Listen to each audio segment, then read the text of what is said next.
ജില്ലയിൽ കനത്ത മഴ തുടരുകയാണ്. കനത്ത മഴയ്ക്ക് പിന്നാലെ വിവിധയിടങ്ങളിൽ വെള്ളപ്പൊക്കവും രൂപപ്പെട്ടിട്ടുണ്ട്. കൂടാതെ വൻ നാശനഷ്ടമാണ് പലയിടങ്ങളിലും സംഭവിച്ചിട്ടുള്ളത്. മഴയുടെ കൂടുതൽ വിശദാംശങ്ങളുമായി ശ്രീ രാധാകൃഷ്ണനുള്ളൂർ ഇപ്പോൾ നമ്മോടൊപ്പം ചേരുന്നുണ്ട്.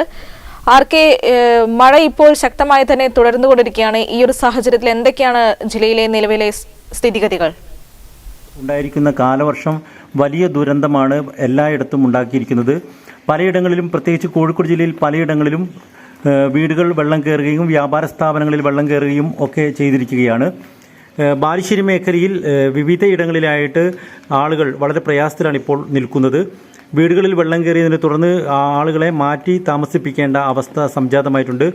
ബാലുശ്ശേരിയിൽ വീവേഴ്സ് കോളനിയിൽ ഇന്നലെ രാത്രി പെയ്ത കനത്ത മഴയിൽ 10ഓളം കുടുംബങ്ങളെ സ്കൂളിലേക്ക് മാറ്റി പാർപ്പിച്ചിരിക്കുകയാണ്. അതുപോലെ തന്നെ നന്മണ്ടയിലും ചീക്കിലോട് ഭാഗത്തും വീടുകൾക്ക് വലിയ നാശനഷ്ടങ്ങൾ ഉണ്ടായിട്ടുണ്ട്. മണ്ണിടിച്ചിലിനെ തുടർന്ന് ചീക്കിലോട് ഒരു വീട് അപകട ഭീഷണിയിലാണുള്ളത്. ഉള്ളിയേരി അങ്ങാടിയിൽ വലിയ തോതിലുള്ള വെള്ളപ്പൊക്കം ഉണ്ടാവുകയും വ്യാപാര സ്ഥാപനങ്ങളിലേക്ക് വെള്ളം കയറുകയും ചെയ്തു. വ്യാപാരികൾ വലിയ തോതിലുള്ള ബുദ്ധിമുട്ടാണ് ഇപ്പോൾ അനുഭവിക്കുന്നത്.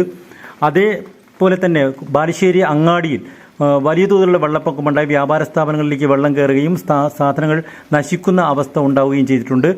പ്രത്യേകിച്ച് താഴ്ന്ന പ്രദേശങ്ങളിൽ മഞ്ഞപ്പുഴയുടെ, ബാലുശ്ശേരിയുടെ പ്രധാന ജലസ്രോതസ്സായിട്ടുള്ള മഞ്ഞപ്പുഴയുടെ തീരങ്ങളിൽ താമസിക്കുന്ന ആളുകൾ ഇപ്പോൾ അപകട ഭീഷണിയിലാണ് ഉള്ളത്. വെള്ളം ക്രമാതീതമായി പൊങ്ങിയ അവസ്ഥയിലാണ്.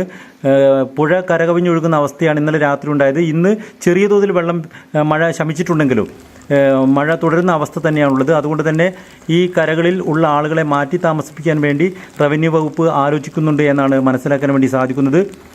താഴ്ന്ന പ്രദേശങ്ങൾ മിക്കതും ഇപ്പോൾ വെള്ളത്തിനടിയിലായ അവസ്ഥയിലാണ്. രക്ഷാപ്രവർത്തനങ്ങളും മറ്റ് സഹായങ്ങളും ഇങ്ങനെയുള്ള ആളുകൾക്ക് ചെയ്യുന്നതിന് വേണ്ടി റവന്യൂ വകുപ്പ് രംഗത്തിറങ്ങിയിട്ടുണ്ട്. അതുപോലെ തന്നെ ഫയർഫോഴ്സും ആളുകളെ ആവശ്യമായ സംരക്ഷണം നൽകുന്നതിന് വേണ്ടി രംഗത്തിറങ്ങിയിട്ടുണ്ട്. ഇന്നലെ നന്മണ്ടയിലും അതുപോലെ തന്നെ ചീക്കിലോടുമുണ്ടായ വെള്ളപ്പൊക്കത്തിൽ കൊയിലാണ്ടി ഫയർഫോഴ്സിൻ്റെ ഇടപെടലുണ്ടായതിനെ തുടർന്നാണ് പല അപകടാവസ്ഥ ഒഴിവാക്കിയെടുക്കാൻ വേണ്ടി സാധിച്ചത്. അങ്ങനെ തന്നെ കൊയിലാണ്ടി മേഖലയിൽ മരം വീണ് റോഡ് ഗതാഗതം തടസ്സപ്പെട്ടിട്ടുണ്ട്. അത്തോളി കൊടശ്ശേരിയിലും മണ്ണെടുപ്പിനെ തുടർന്ന് മണ്ണൊലിപ്പ് റോഡിലേക്ക് എത്തുകയും ഗതാഗത തടസ്സമുണ്ടായതായും അറിയുന്നു.